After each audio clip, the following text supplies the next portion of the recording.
think that speaks to, like, just a couple of points I was making that the whole idea about diverse classroom environments, I think speaks a lot to the majority of the countries, especially, let's think about Greece and the immigration rates of other kids. Now we have very diverse classrooms, and we know that the problems are not going to be only about disability, but it's going to be about socioeconomic status, about race, about ethnicity.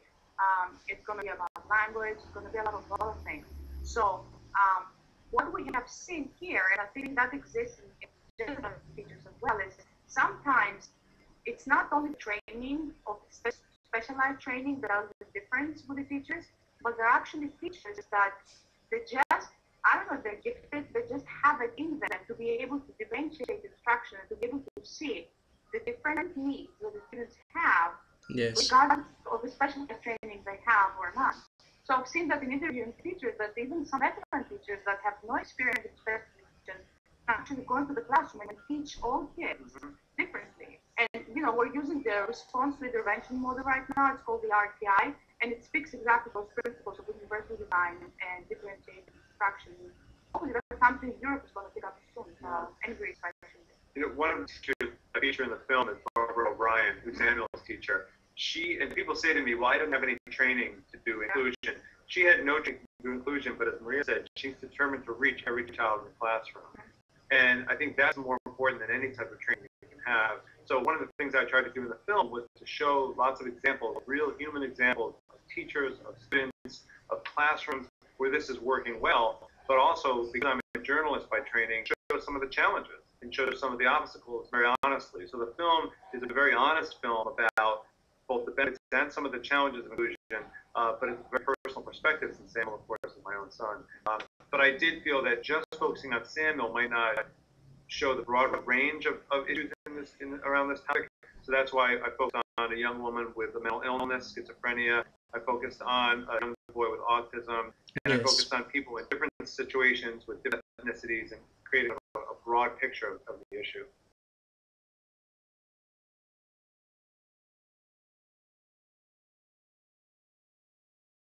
Yeah, well, actually, I wasn't planning to do anything like this with my career. My whole career was about telling other people's stories as a journalist. But at one point, my wife did a year-long leadership program around parenting with disabilities, that's actually run by where Maria and I work at the Institute on Disability at the University of New Hampshire. And that program got her thinking about inclusion as the key to Samuel's happiness and success in life. And then she said, and you have to take this also, because we need to be thinking the same way, on this topic.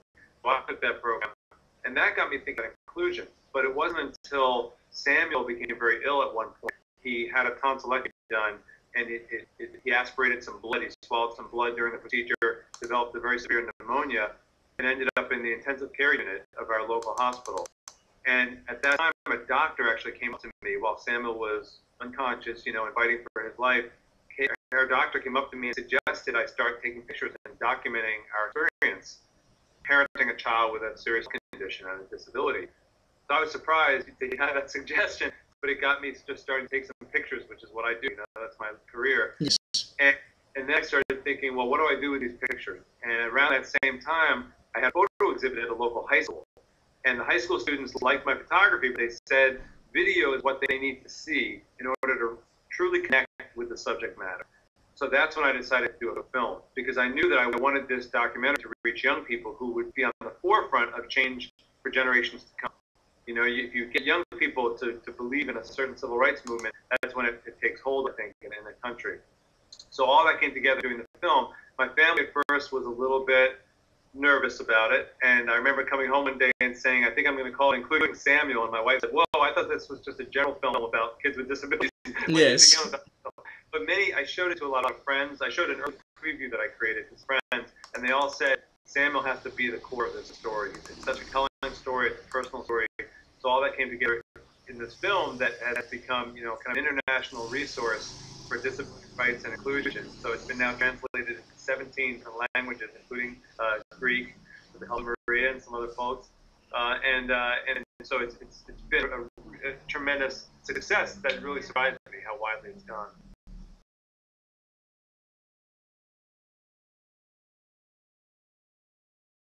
that's a good question. I think he went along for the ride. You know, he's a pretty extroverted kid, so I think being on camera wasn't such a problem for him. Now that he's a teenager, he's 14, he's much more like, Dad, stop it. Okay. But at the time he was 10, 11 years old, he was open to it, and he's actually become an advocate along with me. And we sometimes travel together to do film screenings. We were just up at a university in Syracuse last weekend, co-presenting. He actually went to Washington D.C. and presented to Congress on the reauthorization of all of our major education laws that they're working right now in Washington. So he's become a very strong advocate himself, and on a very personal level, just believes strongly that all the educational inclusion that Samuel has had has benefited him, not just educationally, but in terms of his social life, and all friends coming to our house, and kids knowing him when we go play baseball or Cub Scouts or skiing. We do. People know Samuel. They don't think of him as the kid in the wheelchair. He's just their friend Samuel.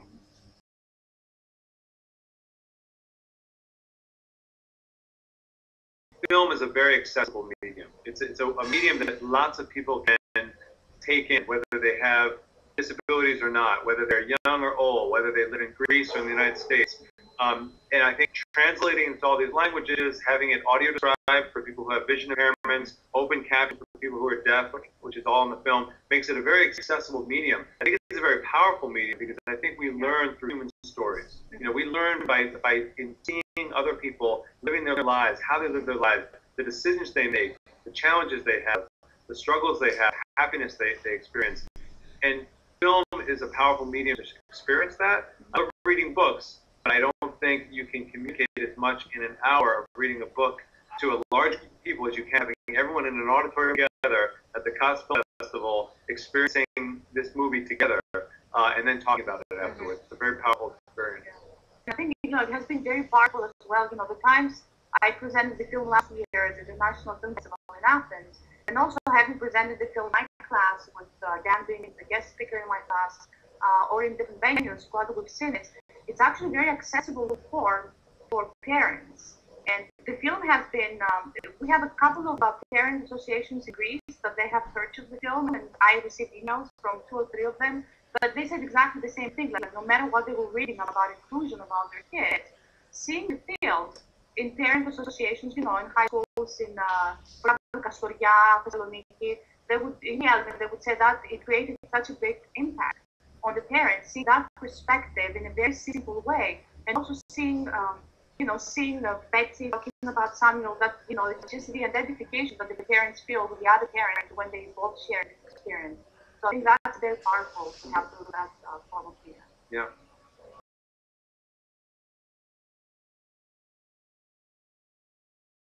Well, I think that's a question, you know, for Dan to answer. But I think anything that has to do with preparing a child for anything that deals with exposure needs to be discussed first. And I think, you know, Dan would speak to that, but I think the protection of the rights and the protection of sensitive information that might harm somebody will be the priority of how to do this. Yeah. I mean, you know, there's a fine balance between presenting things as they are, you know, being honest with what you want to show, and at the same time protecting, you know, what you're trying to do. And, you know, you can speak. Yeah, I think, first of all, there's just the detail of making sure parents are completely supportive, that they sign permissions, that everyone is on board and knows what you're doing. But I also want the child to be, no matter what age the child is, I want them to be excited and involved in this as well. And if a child ever said, I don't want to do this, I would never ask them to do it or force it on them. I think that kids are smart, and kids understand, you know, the power that they can have their voice, and they want to be heard, and they want to share their story, just like many adults do. So I found that the kids that I've worked with have become partners on the project. And I also think that creating a true context for their life experience is very important. You can't, you know, there's lots of sound bites where you might try and just capture something in 10 seconds, 15 seconds. I don't think that does justice to anybody's life. And so when I do a documentary, you know, it's people have a lot of time and to explain themselves, to show their life, to show their family life, their school life, and that context creates, as true as possible, a story I can create. Life is very complex, and even in an hour, it's hard to tell a whole life. Yes. But I can to get that context.